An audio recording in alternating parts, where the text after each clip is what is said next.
चुप रहना यानी मौन रहना। जो लोग ज्यादा चुप रहते हैं वह लोग अपने भीतर के असीम शक्तियों को समझ पाते हैं। गौतम बुद्ध के अनुसार मौन की शक्ति इतनी ज्यादा है कि वह हमारे अंदर के सारे तनाव, सारी चिंता और भय को खत्म कर देता है और लोगों के बीच हमें एक होशियार और आकर्षित मनुष्य बना देता है। एक बार गौतम बुद्ध अपने आश्रम में अपने सभी शिष्यों को शिक्षा दे रहे थे कि दुनिया की सबसे तेज छुरी हमारी जबान है और दुनिया के सबसे खतरनाक हथियार हमारे शब्द हैं जो बिना किसी का खून बहाए लोगों को अंदर ही अंदर मार सकते हैं। हमारे शब्द हमारी ताकत हो सकते हैं और उसी के साथ लेकिन ये हमारी सबसे बड़ी कमजोरी भी हो सकते हैं अगर हमें नहीं पता कि कब कहाँ और क्या और कितना बोलना है।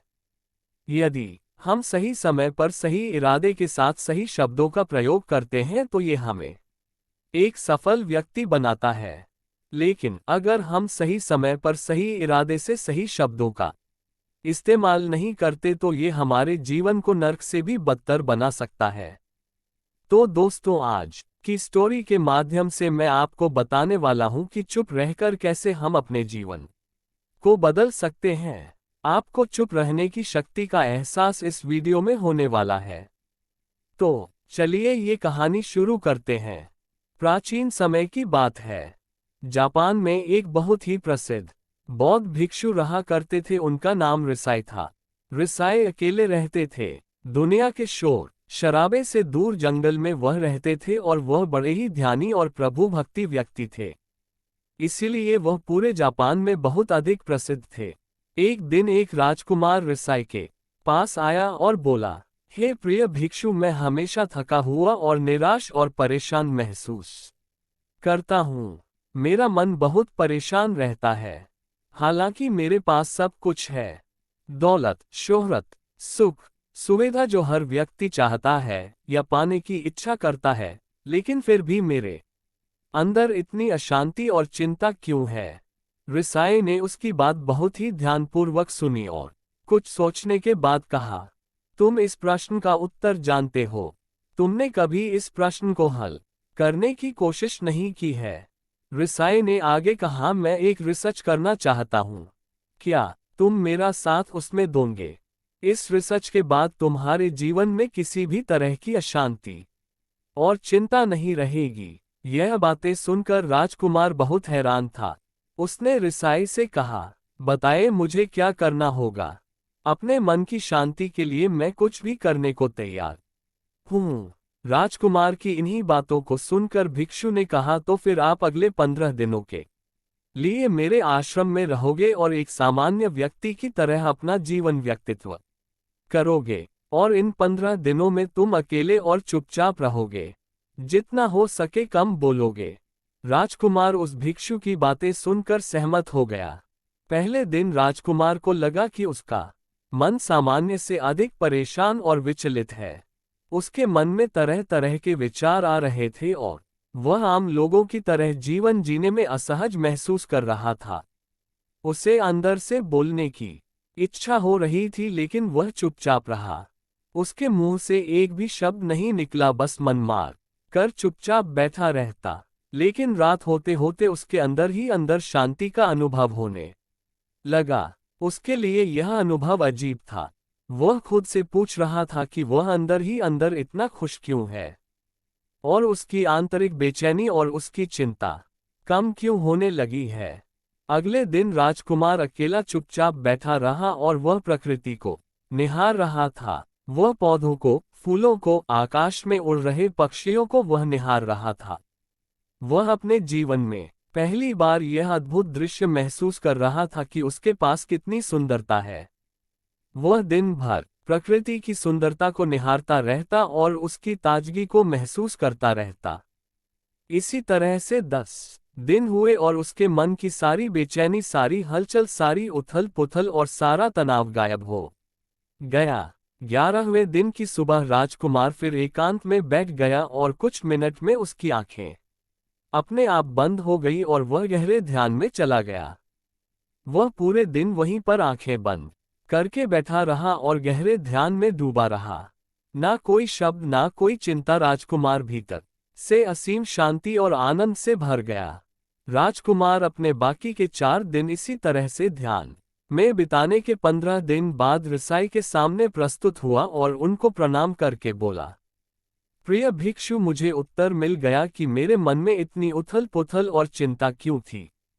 मैं जान गया कि मेरा मन इतना अशांत और विचलित क्यों था। रसाई मुस्कुराते हुए पूछे, बताओ क्या उत्तर मिला तुम्हें? राजकुमार ने कहा, मैं आवश्यकता से अधिक बातें करता था। मैं किसी पर भी अपने शब्द और ऊर्जा को व्यर्थ करता था। मैं दिन भर अपने लोगों से फालतू की बातें करता रहता और फिर उन्हीं के बारे में अकेला सोचता रहता और ज्यादा समय नकारात्मक ही सोचता रहता। इस तरह मैं बस अपना समय बर्बाद कर रहा था।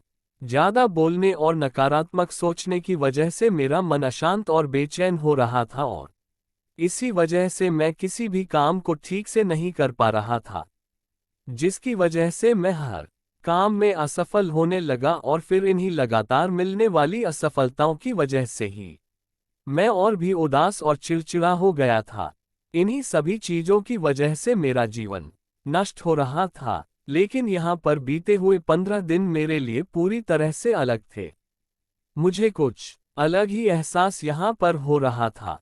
मुझे ऐसा लग रहा था कि मैं अपनी जिंदगी सही तरह से जी रहा हूँ, लेकिन इससे पहले मैं अपना जीवन गलत तरीके से जी रहा था। और मैंने ये भी सीखा कि हमें सिर्फ ध्यान करने की जरूरत नहीं है। ध्यान अपने आप होता है जब हम शांत और मौन होते हैं। ध्यान के पिछले कुछ दिनों के दौरान मैंने जो पहली चीज सीखी वह ये है कि मनुष्य के जीवन की सबसे महत्वपूर्ण चीज स्वयं को जानना ही है। ये सुनकर रसाई ने कहा, सिर्फ तुम ही नहीं, दुनिया में ज्यादातर लोग जरूरत से ज्यादा बोलते हैं।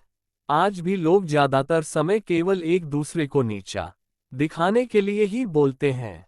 कुछ लोग ना चाहते हुए भी बातें करते हैं और अपना जीवन बर्बाद कर लेते हैं। रसाई ने राजकुमार को चुप रहने का महत्व समझाते हुए कहा, एक बार गौतम बुद्ध से उनके शिष्यों ने पूछा, प्रिय बुद्ध, आप ज्यादा समय चुप क्यों रहते हैं? बुद्ध ने कहा, क्योंकि चुप रहने से व्यक्ति अंदर से आनंद, शांति की गहराइयों में होता है। मौन अपने भीतर की ओर उतरने की पहली सीढ़ी है। मौन के बिना स्वयं को जानना असंभव है। स्वयं को जानने और समझने का पहला नियम है कि मौन हो जाओ। उतना ही बोलो जितना अत्यंत आवश्यक हो। बेफिजूल की बातें करना छोड़ दो। तुम अचानक पाओगे कि 90% से भी ज्यादा लोग व्यर्थ ही ज्यादा बोलकर अपना समय बर्बाद कर रहे हैं। ना बोलने का कोई भी नुकसान नहीं है, लेकिन यदि आप ज्यादा बोलते हैं तो आप अत्यधिक गलती कर देते हैं। अगर व्यक्ति कम बोलना शुरू कर दे तो दुनिया की 90% मुसीबतें कम हो जाएंगी। झगड़े फसाद कम हो जाएंगे, उपद्रव कम हो जाएंगे। अगर लोग चुप रहना सीख लिए तो संसार की बहुत सारी समस्याएं हैं, बहुत सारा उपद्रव समाप्त हो जाता है। ये सिर्फ ज्यादा बोलने से पैदा होता है।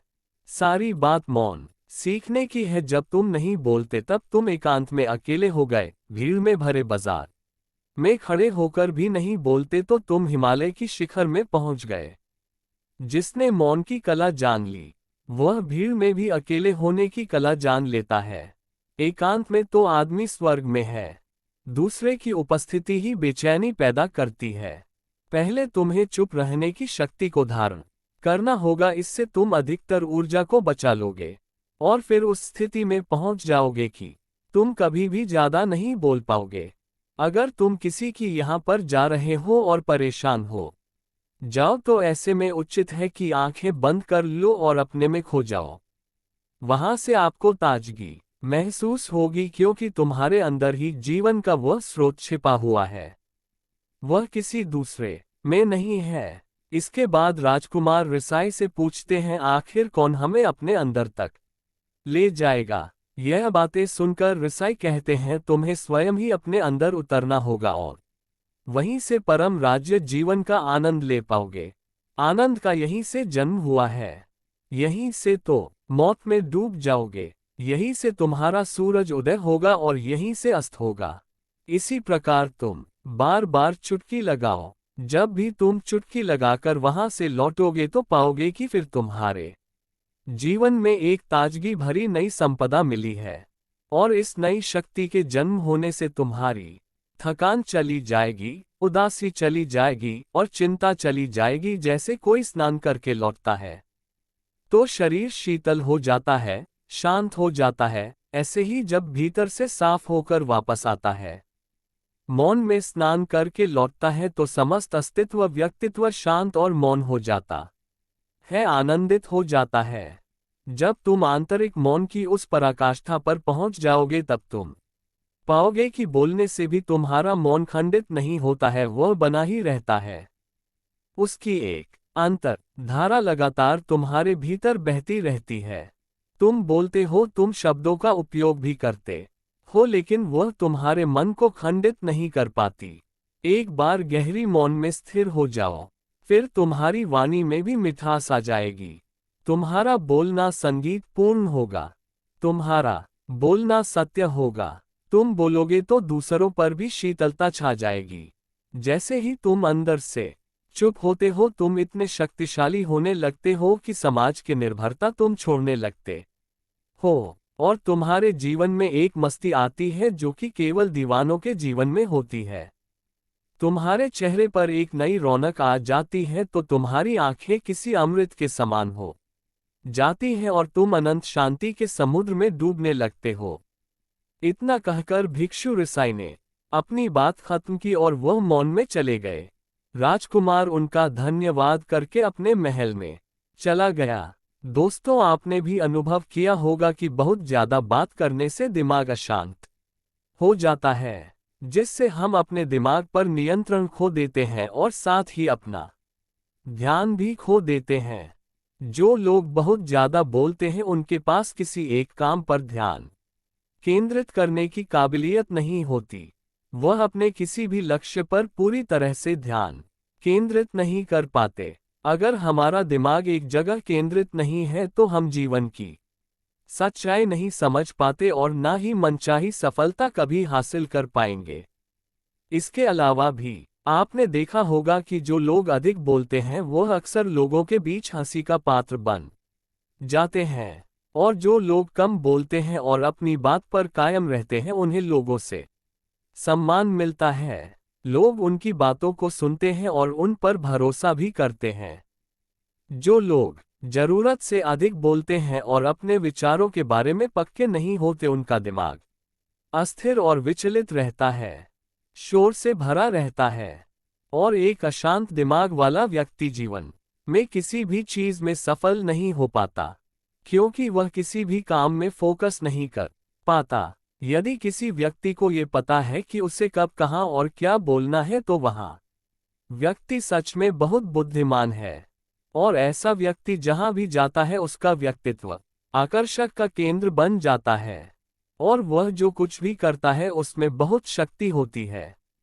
दोस्तों, ये कहानी तो कुछ भी नहीं है। आप ये कहानी सुनकर आपने ये तो जान लिया कि हमें चुप रहना क्यों जरूरी है, लेकिन आप हमारी इसी वीडियो की अगली कहानी में जानेंगे कि हमें कौन कौन सी जगहों पर चुप रहना चाहिए।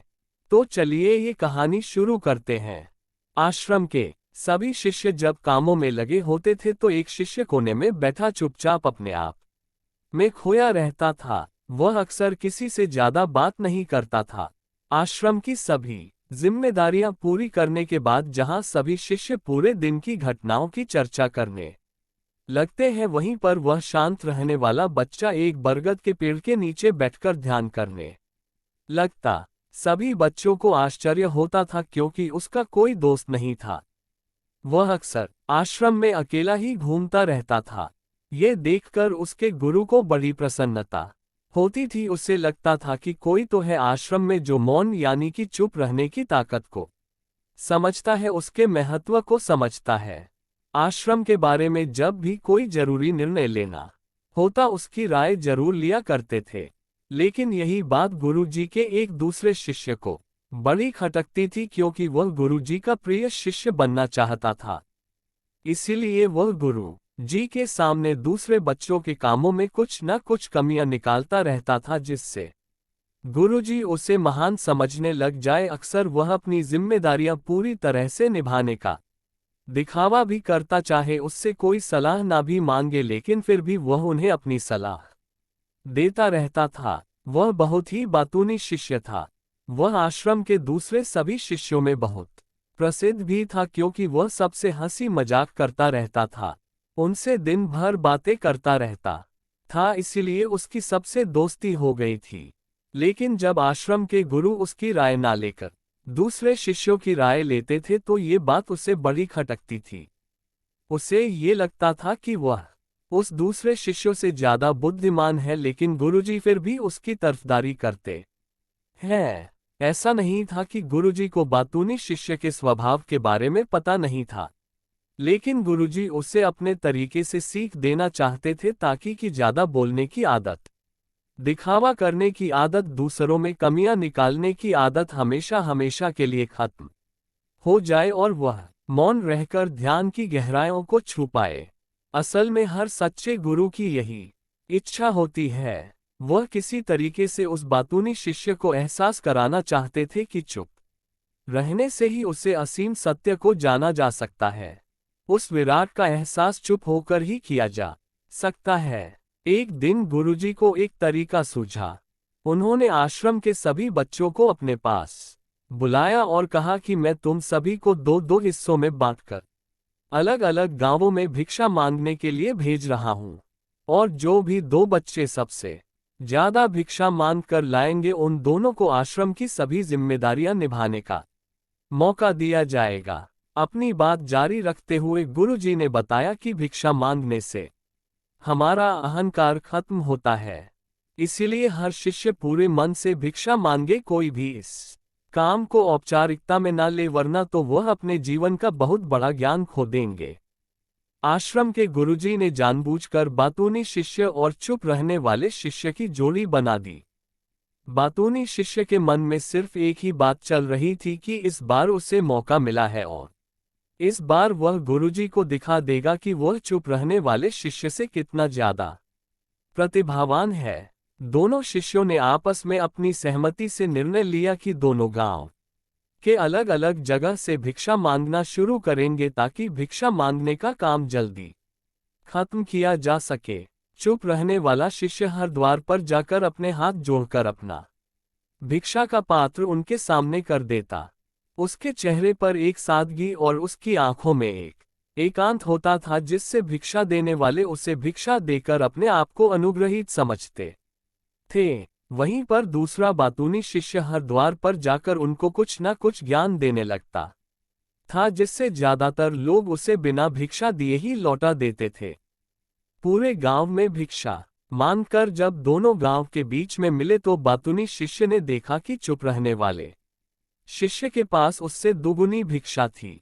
ये देखकर उसे मन ही मन बहुत ठेस पहुंची। लेकिन जब वह दोनों भिक्षा का सामान लेकर आश्रम की तरफ जा रहे थे, तब बातूनी शिष्य को एक चालाकी सूझी। उसने चुप रहने वाले शिष्य से कहा कि हमें अपनी भिक्षा एक ही थैले में डाल लेनी चाहिए। गुरुजी ने हम दोनों को एक साथ भिक्षा लाने के लिए कहा था। चुप रहने वाले शिष्य ने बिना कुछ बोले अपनी सारी भिक्षा उसके थैले में डाल दी। बातूनी शिष्य मन ही मन बहुत खुश हो रहा था कि अब गुरुजी को ये पता नहीं चलेगा कि ज्यादा भिक्षा हम में से किसने मांगी। उसे लग रहा था कि गुरुजी मुझे इससे कम प्रतिभावान समझेंगे, इसीलिए उसने ये तरकीब लगाई।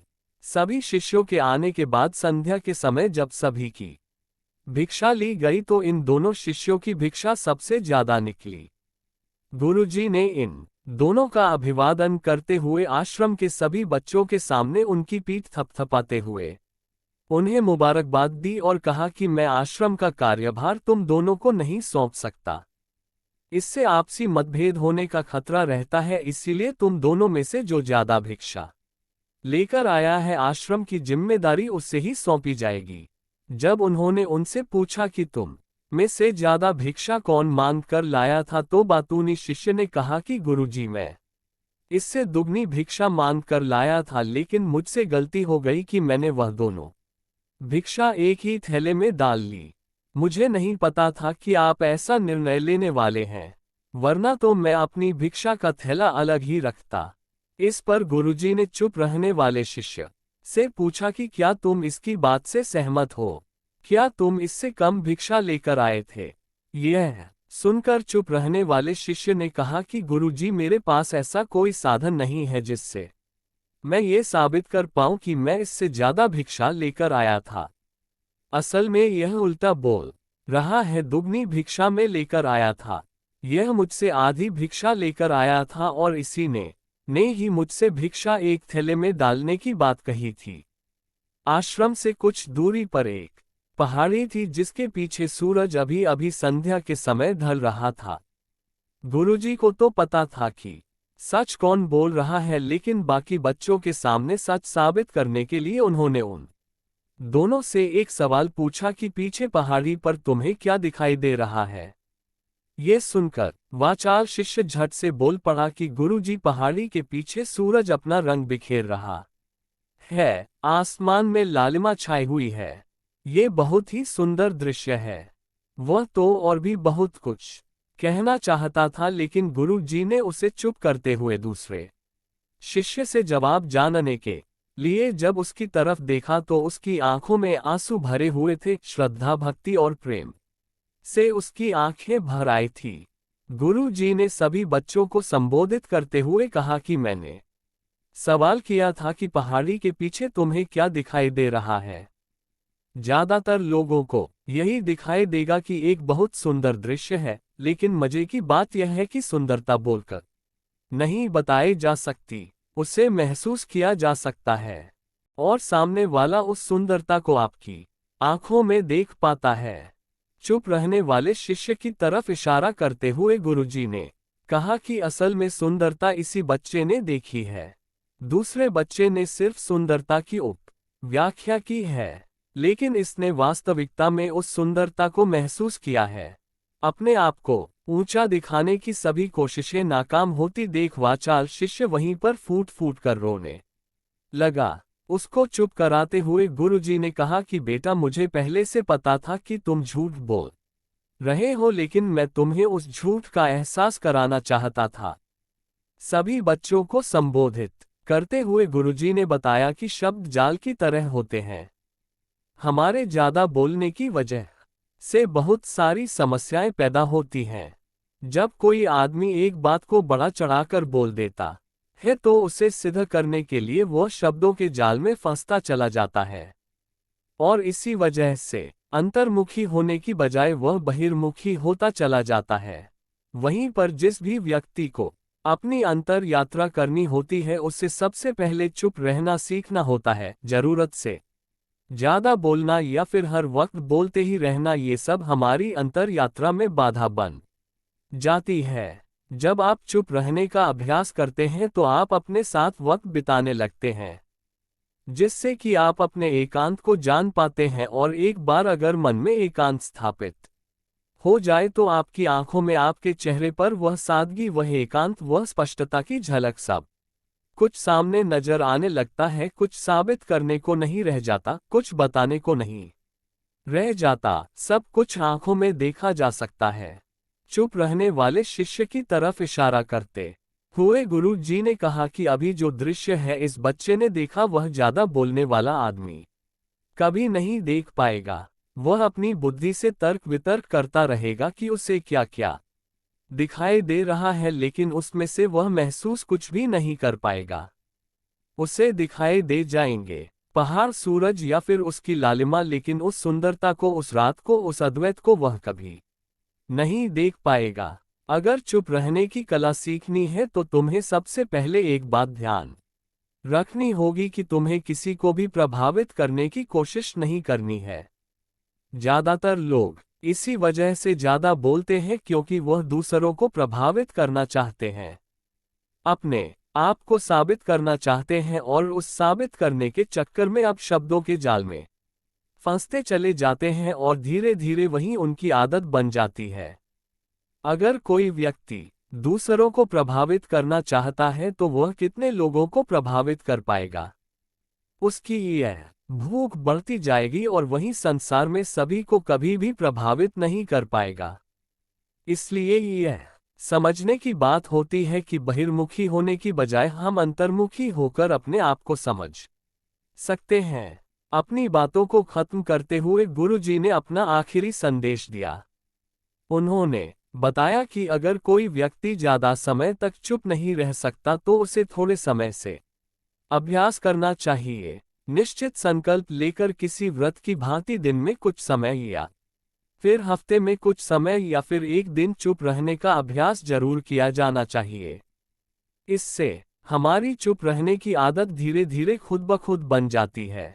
चुप रहने की कला सीखने के बाद आपकी बुद्धिमानी और आपकी स्पष्टता दोनों में बहुत ज्यादा फायदा होगा। वास्तविकता में जिसे दर्शन कहते हैं वो मौन रहकर ही किया जा सकता है। इसके बाद सभी बच्चों से कुछ समय चुप रहने का संकल्प लेकर गुरुजी ने अपनी बात खत्म कर दी और सभी बच्चे रात्रि का भोजन करने के लिए एक साथ भोजन कक्ष में पहुंच गए। एक बार किसी राज्य का राजकुमार महात्मा बुद्ध के पास आता है और वह महात्मा बुद्ध से कहता है, आप हमेशा कहते रहते हैं कि ध्यान करो, लेकिन मेरे लिए ध्यान करना तो दूर की बात है। मैं कुछ समय के लिए अपनी आंखें बंद करके शांति से भी नहीं बैठ पाता हूं। मेरा मन इतना बेचैन है कि यह हर समय कुछ ना कुछ सोचता रहता है। मैं जब भी ध्यान करने बैठता हूं तो मेरे अंदर विचारों का तूफान आने लगता है। लोगों के बारे में सोचकर, अपने जीवन की बीती घटनाओं के बारे में और अपने भविष्य के बारे में, और ऐसी ही ना जाने कितने सारे अजीबोगरीब विचार लगातार मेरे मन में आते रहते हैं। मैं इन्हें रोकने की बहुत कोशिश करता हूं, लेकिन जब मैं इन्हें रोकने में असफल हो जाता हूं तो मैं ध्यान को तोड़कर बैठ जाता हूं। इतनी बातें कहने के बाद वह महात्मा बुद्ध की ओर देखता है और कहता है, बुद्ध, आप मेरी इस समस्या का कोई समाधान बताएं। बुद्ध ने कहा, मैं क्या समाधान बता सकता हूं, सोचो, तुम्हारा ही मन है, लेकिन ये तुम्हें कुछ देर तक आंख बंद कर करके बैठने भी नहीं देता है। कितना आजाद कर रखा है तुमने इसे। राजकुमार ने कहा, बुद्ध, मैंने बहुत सोचा लेकिन मुझे अपनी इस समस्या का कोई समाधान समझ नहीं मिला, इसलिए मैं आपकी शरण में आया हूं। अब आप ही कोई रास्ता दिखाए। बुद्ध ने कुछ देर तक राजकुमार के चेहरे की तरफ बड़े ध्यान से देखा और फिर कहा, ठीक है, तुम ये 4 आदतें छोड़ दो और फिर तुम्हारा मन लगने लगेगा। राजकुमार पूरे ध्यान लगाकर बुद्ध की बात सुनने लगा। बुद्ध ने कहा, तुम और तुम्हारे जैसे ज्यादातर लोग यही गलती कर रहे हैं कि वह दूसरों की मन की बातों को पढ़ने का प्रयास कर रहे हैं कि अच्छा, सामने वाला मेरे बारे में ऐसा सोच रहा है, और यही एक आदत तुम्हें सबसे ज्यादा बेचैन और परेशान कर रही है। ज्यादातर उत्सवों पर लोग दूसरों के मन की बातों को गलत और नकारात्मक तरीके से ही पढ़ते हैं। जैसे कि लोग अक्सर सोचते हैं कि दूसरे लोग उनकी तरक्की से जलते हैं, उसे नीचा दिखाना चाहते हैं, उसे पसंद नहीं करते, उसकी मदद नहीं करना चाहते, और ऐसी ही ना जाने कितनी सारी नकारात्मक बातें ये लोग दूसरों के प्रति अपने अंदर बैठा लेते हैं, फिर उनके बारे में ही सोचते रहते हैं, उनसे बदला लेने के तरीके सोचते रहते हैं, उन्हें नीचा दिखाने के मौके ढूंढते रहते हैं, और दूसरों के प्रति यही नकारात्मक सोच इन्हें दुखी करती है, और फिर ये लोग बेचैनी महसूस करते हैं। इसीलिए दूसरे लोग क्या सोच रहे हैं इसका अनुमान लगाना बंद करो। दूसरे लोगों के विचारों को पढ़ने की कोशिश करना बंद करो। अगर पढ़ना ही है तो खुद के विचारों को पढ़ना शुरू करो कि तुम्हारे अंदर क्या चल रहा है। कहीं तुम नकारात्मक सोच, शिकायत या बुराई करने जैसी आदतों के शिकार तो नहीं हो रहे हो। बुद्ध ने कहा, लोगों की असफलता पर हंसना तो लोगों का धर्म है, क्योंकि अगर तुम सफल हो जाते तो यही तो वह लोग हैं जो तुम्हारी तारीफ करते, तुम्हें सम्मान देते, तुम पर गर्व करते। अगर तुम अपनी सफल होने पर दूसरों से तारीफ की उम्मीद करते हो तो अपनी असफलता पर उनके हंसने से तुम्हें दुखी नहीं होना चाहिए। और समस्या ही यही है कि हम इंसान असफलता को बुरा मानते हैं, जबकि असफल होना सफल होने से भी ज्यादा जरूरी है, क्योंकि बिना असफल हुए सफल इंसान के अंदर घमंड और दूसरों को खुद से छोटा समझने की भावना पैदा करती है, जबकि असफलता हमें विनम्र रहना, धैर्य रखना और लगातार प्रयास करना सिखाती है। इसलिए असफलता को बुरा मत समझो, और अगर तुम्हारे काम में असफल होने की संभावना नहीं है तो इसका अर्थ है कि तुमने अपना लक्ष्य अपनी क्षमताओं से छोटा बनाया है। और अगर लोग तुम पर हंस नहीं रहे, तुम्हें ताने नहीं मार रहे हैं, तुम्हारी बुराई नहीं कर रहे हैं, तो तुम अंदर से मरे हुए हो। तुम अपने मानसिक सीमाओं से बाहर जाकर कुछ नया करने का प्रयास नहीं कर रहे हो, क्योंकि असफल भी वही होता है जो कुछ नया करने का प्रयास करता है।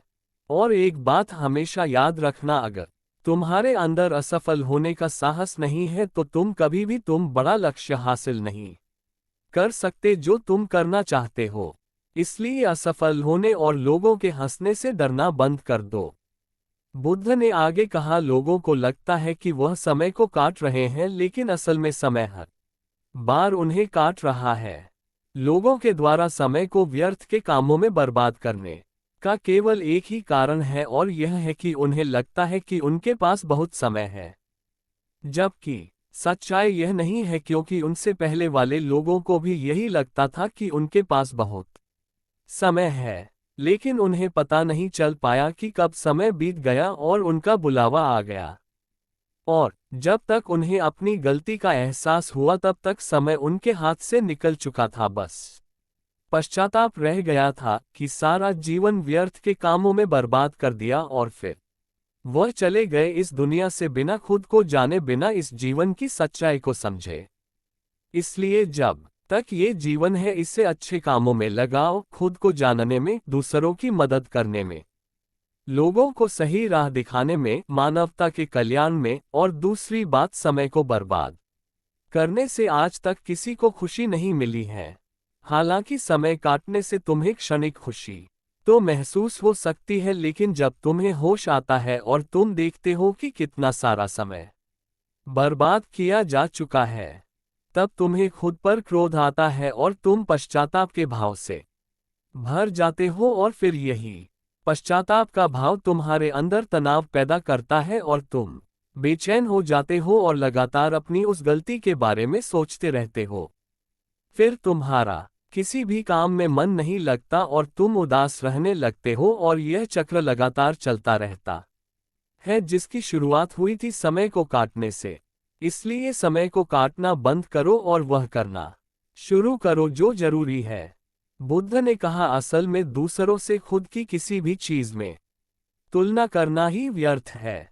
सबकी परिस्थितियां अलग है, सबकी सोच अलग है, और क्या हुआ अगर दूसरे नहीं कर पाए तो हो सकता है कि तुम ही कर जाओ, क्योंकि अक्सर वही लोग इतिहास रचते हैं जिनसे ज्यादा उम्मीद नहीं होती। और फिर हो सकता है कि जिसे तुम बड़ा समझ रहे थे, जिसके लिए तुम सोच रहे थे कि उसने बहुत मेहनत की है, बहुत प्रयास किया है, उसने कभी उतना प्रयास किया ही ना हो, केवल मेहनत करने का दिखावा किया हो। क्योंकि ज्यादातर लोग कभी उतनी मेहनत करते ही नहीं हैं जितनी उन्हें अपने लक्ष्य प्राप्ति के लिए करनी चाहिए, और दूसरे लोगों के सामने ये दिखाने का प्रयास करते रहते हैं कि मैंने तो बहुत मेहनत की थी, लेकिन मेरी किस्मत ही खराब थी। और यही वह लोग हैं जो दूसरों को बातों ही बातों में कहते रहते हैं कि जब इतनी मेहनत करने के बाद मैं सफल नहीं हो पाया तो तुम कैसे हो पाओगे।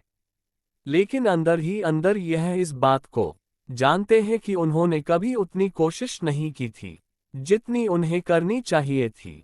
ये बस दूसरों की नज़रों में अपनी इज्जत बचाने के लिए, और इस डर से कि कहीं दूसरा व्यक्ति इनसे आगे ना निकल जाए, यह अपने अधूरे प्रयास से घबराते रहते हैं और दूसरों को डराते रहते हैं कि जब मैं नहीं कर पाया तो तुम कैसे कर पाओगे। इसलिए किसी दूसरे असफल व्यक्ति को देखकर यह सोचना छोड़ दो कि तुम ये सफल हो जाओगे। तुम बस अपना सर्वश्रेष्ठ प्रयास करो और बाकी सब समय पर छोड़ दो। बुद्ध ने आगे कहा, अगर तुमने ये 4 आदतें छोड़ दी तो तुम्हारा मन एकदम शांत हो जाएगा और फिर तुम जहां चाहो वहां अपना मन लगा सकते हो। इतना कहकर बुद्ध मौन हो गए और राजकुमार को भी अब समझ आ चुका था कि उसे क्या करना है। मन ही मन उन चारों आदतों को छोड़ने का निश्चय किया और बुद्ध का धन्यवाद कर वहां से चला गया।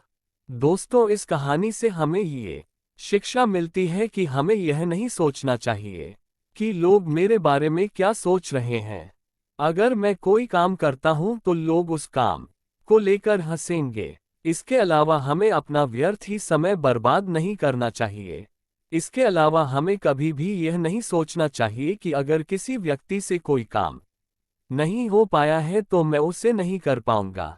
अगर दोस्तों आप मेहनत से किसी भी काम को करते हैं तो कोई भी काम छोटा या बड़ा नहीं होता और एक ना एक दिन सफलता अवश्य मिलती है।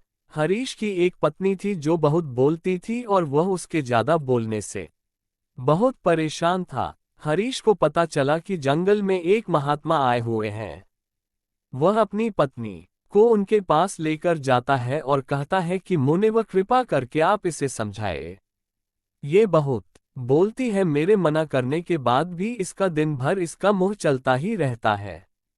मैं इससे कितना समझाता हूं कि कम बोला कर, चुप रहना सीख, लेकिन नहीं, और हर बार इसकी वजह से लड़ाई होती है। महात्मा मुस्कुराए और बोले, मैं तुम्हें इस बात को एक कहानी की मदद से समझाता हूँ। मेरे गुरु का एक शिष्य था जो बहुत बोलता था। वह हर समय इधर उधर की बातें करता था और कभी शांत नहीं रहता था। जब वह दान लेने के लिए जाता तो हर घर से एक नई कहानी लेकर आता और आश्रम के दूसरे शिष्यों को सुनाता। और एक शिष्य की दूसरे से बुराई करता, चुगली करता और दूसरों के सामने अच्छा बनने का प्रयास करता और खुद के मुंह से ही खुद की तारीफ करता रहता था। वह हमेशा खुद को गुरुजी के सामने सबसे बुद्धिमान और उत्तम साबित करने का प्रयास करता रहता था। वह खुद को सभी शिष्यों से अलग और श्रेष्ठ मानता था। उसका कहना था कि मैं एक अमीर घर का बालक हूं। अगर मैं चाहता तो एक आरामदायक और सुविधाओं से भरा जीवन जी सकता था, लेकिन मैं वह सब छोड़कर यहाँ आ गया क्योंकि मुझे खोज करना है, खुद को जानना है, जीवन को जानना है। एक दिन गुरु ने आश्रम के सभी शिष्यों को बुलाकर कहा, आप सभी को अगले 1 महीने के लिए कोई ना कोई संकल्प लेना होगा। इससे आपकी संकल्प शक्ति मजबूत होगी और आप में आत्मशक्ति का संचार होगा। आप सभी अपने सामर्थ्य के अनुसार कोई भी संकल्प ले सकते हैं, और यदि 1 महीने से पूर्व आप में से जिसका भी संकल्प टूट जाएगा तो वह अपनी पुरानी दिनचर्या में वापस आ सकता है। सभी शिष्यों ने अपनी शक्ति के अनुसार संकल्प लिए और गुरु को अपने अपने संकल्प के बारे में बताकर वहां से चले गए। लेकिन वह शिष्य जो खुद को सबसे अलग दिखाना चाहता था वह सीधे गुरु की कुटिया में पहुंच गया और बोला, मैं कोई छोटा मोटा संकल्प नहीं लेना चाहता, बल्कि खुद की ही जैसे एक और महान संकल्प लेना चाहता हूं। कृपया आप ही बताएं, मुझे क्या संकल्प लेना चाहिए। उसकी यह बात सुनकर गुरु मुस्कुराए बोले, क्या तुम मेरे द्वारा दिए गए संकल्प को पूरा कर पाओगे? क्या तुम्हारे लिए उसे पूरा करना संभव होगा? शायद नहीं, वह तुम्हारे लिए संभव नहीं।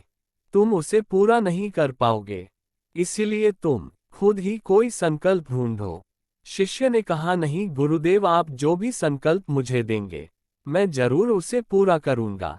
गुरु ने कहा, ठीक है, तो तुम अगले 1 महीने तक चुप रहो, मुंह से एक शब्द भी नहीं निकालो, यही है तुम्हारा संकल्प। शिष्य ने कहा, गुरुदेव ये भी कोई संकल्प है? ये तो बहुत ही आसान है। आप कोई संकल्प दीजिए जो मेरी योग्यता के बराबर हो। गुरु ने कहा, पहले तो तुम इस संकल्प को तो पूरा करके दिखाओ। शिष्य ने गुरु की बात मान ली और वह उसी समय चुप हो गया और पलटकर कुटिया से बाहर चला गया। उसे चुप रहना बहुत आसान लग रहा था। उसने एक दिन तो जैसे तैसे चुप रहकर काट लिया, लेकिन दूसरे दिन से उसके मन में ना बोलने का बोझ बढ़ने लगा और तीसरे दिन उसे भारीपन महसूस होने लगा और चौथे दिन उसके अंदर एक अजीब सी बेचैनी होने लगी, क्योंकि आसपास आश्रम के सभी शिष्य एक दूसरे से बातें कर रहे थे।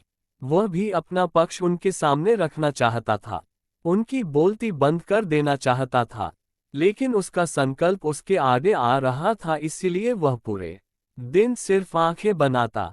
इसी तरीके से कुछ दिन और बीते और वह शिष्य बीमार पड़ गया। उसका सिर फटा जा रहा। उसका खाने पीने तक का मन नहीं था। वह सिर्फ बोलना चाहता था। वह गुरु के पास गया और उनके सामने बैठकर लिखकर उन्हें बताया, गुरुदेव मैं बोलना चाहता हूँ। बिना बोले मुझे सांस नहीं आ रही है। मेरा दम घुटता जा रहा है। मैं अंदर से पागल हुआ जा रहा हूँ। मैं क्या करूँ? संकल्प तोड़ा दूं क्या? ये पढ़कर गुरु मुस्कुराए और बोले, मैं संकल्प बने के लिए नहीं होते, लेकिन जो अपने संकल्प को पूरा कर लेता है वह अपनी आंतरिक शक्ति को बढ़ाता है, और जो अपनी आंतरिक शक्ति को बढ़ा लेता है वह समाज और जागृति की राह पर आगे बढ़ जाता है। संकल्प का लेना भी तुम्हारे हाथ में था और इसे तोड़ना भी तुम्हारे हाथ में है। तुम्हारे बहुत से भाई अपने संकल्प को तोड़कर अपनी पुरानी दिनचर्या पर वापस आ चुके हैं। अगर तुमसे नहीं हो पा रहा तो तुम भी संकल्प तोड़कर अपनी पुरानी दिनचर्या पर वापस जा सकते हो। लेकिन याद रहे, अगर आज तुम इस छोटे से संकल्प को नहीं संभाल पा रहे तो तुम अपनी बाकी की पूरी जिंदगी को कैसे संभाल सकोगे? बाकी फैसला पूरी तरह से तुम्हारे हाथों में है। गुरु की यह बात उस शिष्य के दिल में चोट कर गए। वह बिना कुछ बोले वहां से वापस चला गया और खुद को अपनी कुटिया में बंद कर दिया। वह केवल अपने जरूरी कामों के लिए ही कुटिया से बाहर निकलता।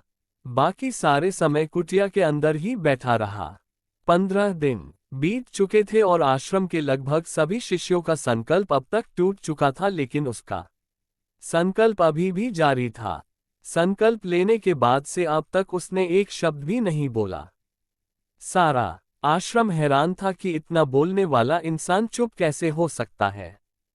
15 दिन बीतने के बाद वह दोबारा अपने गुरु के पास गया और लिखकर बताया है, गुरुदेव मैं बाहर से तो चुप हूँ, लेकिन मेरे भीतर बहुत सारी आवाजें हैं, बहुत सी चीख पुकार और शिकायतें हैं। मैं अंदर ही अंदर बात करता रहता हूँ। मेरा मन तरह तरह के प्रश्न पूछता है। मैं बाहर से जितना मौन हूँ, भीतर से उतने ही शोर शराबे से भरा हुआ हूँ। क्या इस तरह से मेरा संकल्प अभी भी है? गुरु ने कहा, हाँ तुम्हारा संकल्प अभी भी जारी है, लेकिन जब तक लोगों की यह आवाजें तुम्हारे कानों में उतर रही है तुम्हारा मन बोलता रहेगा, क्योंकि इसे तो आदत है। तुम भले ही बाहर से चुप रहो, लेकिन तुम अंदर ही अंदर बोलते रहोगे। तुम्हें इन बातों से, इन आवाजों से दूर जाना चाहिए। शिष्य गुरु को प्रणाम कर वहां से चला जाता है और सुबह होते ही अपनी कुटिया छोड़ जंगल की तरफ चला जाता है। कई दिन बीत जाते, संकल्प का समय भी पूरा हो जाता है, लेकिन शिष्य लौटकर नहीं आया। आश्रम में सभी को डर था कि कहीं जंगली जानवर ने उसे खा तो नहीं लिया। इस बीच उसे ढूंढने की बहुत कोशिश की गई, लेकिन वह कहीं नहीं मिला। गुरु भाइयों ने मान लिया था कि जंगली जानवरों ने उसे अपना शिकार बना लिया है, लेकिन गुरु को ऐसा नहीं लगता। एक दिन आश्रम का एक अन्य शिष्य गुरु के पास आया और बोला, गुरुदेव हमारे उस अधिक बोलने वाले भाई के साथ क्या हुआ होगा? क्या जानवर ने उसे मार दिया होगा? गुरु ने कहा, हो सकता है कि जानवरों ने उसे अपना शिकार बना लिया हो, लेकिन उसके ना लौटने की एक दूसरी वजह भी हो सकती है। शायद उसे वह मिल गया है जिसके लिए वह गया था। फिर शिष्य ने पूछा, गुरुदेव क्या ज्यादा बोलना इतना हानिकारक होता है? गुरु ने बोला, कहा इंसान के जीवन के बहुत सारे दुखों में से एक दुख ये भी है कि वह कभी चुप नहीं रह सकता, हमेशा कुछ ना कुछ बोलता ही रहता है। सिर्फ हमारे बोलने के कारण हमारे आधे से ज्यादा दुख पैदा होते हैं। हम में से कोई भी चुप नहीं रहना चाहता, हम बस सामने वाले को सुना देना चाहते हैं।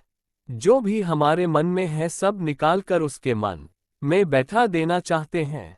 उसे समझा देना चाहते हैं कि देख तू गलत है और मैं सही। इस तरीके से सुनने और सुनाने का ये काम जिंदगी भर चलता रहता है, लेकिन इस नासमझी में हम अपना समय, अपना जीवन, अपनी समझ और सबसे महत्वपूर्ण अपना कीमती पल जो जिए जा सकते हैं, जिनको अनुभव किया जा सकता है, जिनमें आनंद को प्राप्त किया जा सकता है। ये सब खो देते हैं, लेकिन इसके बदले हमें मिलता क्या है? कुछ नहीं, सब व्यर्थ और बर्बाद हो जाता है। शिष्य ने पूछा, तो फिर इसका समाधान क्या है? गुरु ने कहा, पूरी जागरूकता के साथ अपने विचारों को देखना यही एकमात्र तरीका है। सारी मानसिक समस्याओं का वर्तमान में रहकर चिंतन करना, पूरी जागरूकता के साथ अपना काम करना, जिंदगी में कमत का बदलाव ला देता है। उसके बाद वह शिष्य गुरु से अपने प्रश्नों का उत्तर पाकर उनको प्रणाम करके वहां से चला गया। उस शिष्य को आश्रम छोड़ गए। महीने का समय बीत चुका था, लेकिन उसकी कोई खबर नहीं। अब तक तो सभी गुरु भाइयों ने भी उसके वापस लौटने की उम्मीद छोड़ी, लेकिन एक दिन वह आश्रम लौट आता है। लेकिन अब वह नहीं था जो यहां से गया था, वह कुछ और ही बनकर वापस आया था। उसके अंदर एक गजब का बदलाव महसूस किया जा सकता था। उसके चेहरे पर एक गजब का ठहराव और आंखों में बनी शांति थी। आश्रम में आते ही सभी गुरु भाइयों ने उसे चारों तरफ से घेर लिया और बातें करने लग गए। वह भी अपने गुरु भाइयों से बातें करने लगा। उससे बात करने वाले सभी ने यह अनुभव किया कि अब वह पहले जैसा उतावला और बातूनी नहीं रह गया था। उसके मुंह से एक एक शब्द बहुत ही सुलझे हुए और मधुरता के साथ निकल रहे थे। थोड़ी देर तक गुरु भाइयों से बात करने के बाद वह सीधा गुरु की तरफ चला गया। उसने गुरु के चरण छुए और कहा, गुरुदेव, क्या मैं अब भी मौन हूं? क्या अब भी मेरा संकल्प जारी है? गुरु ने कुछ देर तक शिष्य की आंखों में बड़े ध्यान से देखा और कहा, हाँ, तुम अब भी मौन हो। तुम्हारे मुंह से एक भी शब्द निकल नहीं रहा और तुम्हारा संकल्प अभी भी जारी है। शिष्य ने कहा, गुरुदेव, जब मैं आश्रम से गया तो मैं मुंह से तो चुप था, लेकिन मेरे अंदर बहुत सी आवाजें थी। मन में बहुत से प्रश्न थे और वह बंद नहीं हो रहे थे। तो मैं जंगल में चला गया, इस उम्मीद से कि वहां मुझे शांति मिलेगी और मेरे मन की बकबक कम हो जाएगी। लेकिन मैं जितना एकांत में जाता गया, मेरे अंदर की आवाज उतनी ही तेज होती गई। मेरे भीतर की पुरानी से पुरानी आवाज मुझे सुनाई देने लगी। तब जाकर मैंने महसूस किया कि मैं कितना गलत कर रहा था। जब मैं अपने परिवार वालों, दोस्तों को और गुरु भाइयों को बुरा भला कहता था, तो उस समय मुझे लगता था कि मैं सही कह रहा हूं। जब मैं गुरु भाइयों की एक दूसरे से चुगली करता था और उनका मजाक बनाता, तब भी मुझे यही लगता था कि मैं उनसे बेहतर हूं और मैं सही कर रहा हूं। लेकिन उस दिन मैंने पहली बार महसूस किया कि मैं कितना गलत बोलता था। काफी दिनों तक ये आवाजें, ये शिकायतें मेरे अंदर चलती रही, लेकिन धीरे धीरे करके एक दिन ये सारी आवाजें मेरे अंदर से समाप्त हो गई। अब मैं भीतर से भी मौन हो गया। उस घने जंगल में बाहर से कोई बोलने वाला था ही नहीं और भीतर कोई आवाज बची ही नहीं थी। और मैं उस दिन पहली बार मौन का सही अर्थ समझा। मेरे चारों तरफ बहुत शांति थी। हालांकि अभी भी कुछ आवाजें आ रही थी जो पहले भी आती थी, लेकिन मैं उन्हें सुन नहीं पाता था। वह सभी आवाजें मुझे स्पष्ट रूप से सुनाई दे रही थी। हवा के चलने की आवाज, चिड़ियों के चहकने की आवाज और पानी के बहने की आवाज, ये सभी आवाजें मैंने पहली बार पूरे होशपूर्वक सुनी। अपने चारों तरफ इतनी शांति मैंने पहले कभी महसूस नहीं की थी। तो इस शांति को भंग करने के लिए मैंने पहली बार अपने मुंह से कोई शब्द निकाला। मैं चिल्लाया, हे ईश्वर, ये कैसी शांति है? सभी कुछ इतना शांत क्यों है? ऐसा क्या हो गया? लेकिन मेरे चिल्लाने के बाद भी शांति भंग नहीं हुई। सब कुछ पहले जितना ही शांत था, बाहर भी और भीतर भी। हे गुरुदेव, मैंने अपने गुरु भाइयों से बात की कि मैंने आपसे बात की। मैं बोल रहा हूँ, मैं चल रहा हूँ, मैं सब कुछ देख रहा हूँ, लेकिन मैं अपने भीतर एकदम एकांत में हूँ, मौन में हूँ। भीड़ में होता हूँ तब भी भीतर से अकेला एकांत में होता हूँ। जब मैं खुद में भी शोर करना चाहता हूँ तब भी एकांत में ही होता हूँ। अब सब दिखाई पड़ने लगा है, सब सुनाई पड़ने लगा है। गुरु ने कहा जब तक हम बाहर की तरफ बोलते रहेंगे भीतर अशांति ही रहेगी, लेकिन जिस दिन हम भीतर की तरफ मुड़ जाएंगे तब हमारे मुंह से कुछ भी निकलेगा हम शांत ही रहेंगे। दुनिया में जितनी भी बुराइयां हैं ज्यादातर हमारे बोलने से ही उत्पन्न होती है, क्योंकि हम चुप रहना नहीं चाहते। हम जितनी जरूरत है उससे कहीं ज्यादा बोलते हैं। हम सामने वाले को सुनना नहीं चाहते बल्कि उसकी बोलती बंद कर देना चाहते हैं। उसे समझा देना चाहते हैं कि मैं कौन हूं, मैं क्या कर सकता हूं। और यही हमारी जिंदगी का मकसद बनकर रह जाता है। हमारी सारी ऊर्जा व्यर्थ के बोलने में बर्बाद होती रहती है। ऐसे ही समाज में लोगों का जीवन दुखों से भर जाता है, जो हमेशा एक दूसरे को सुनाने में लगे रहते हैं, कभी एक दूसरे को सुनना नहीं चाहते, समझना नहीं चाहते और चुप रहना तो उन्होंने कभी सीखा ही नहीं, क्योंकि चुप रहना उन्हें छोटा महसूस करवाता है। दुनिया की सभी लड़ाइयों का कारण हमारा बोलना ही है। इसलिए हमें सिर्फ उतना ही बोलना चाहिए जितना जरूरी हो, क्योंकि व्यर्थ का बोलना ऊर्जा को नष्ट करना है और यह बोलना ही हमें कभी अपने भीतर की ओर लौटने नहीं देता, क्योंकि ये हमें बाहर की ओर खींच कर रखता है। और बाहर है ही क्या इस संसार के अलावा। लेकिन अगर अपने भीतर के संसार की ओर मुड़ना है तो इस मुंह को बंद ही रखना चाहिए।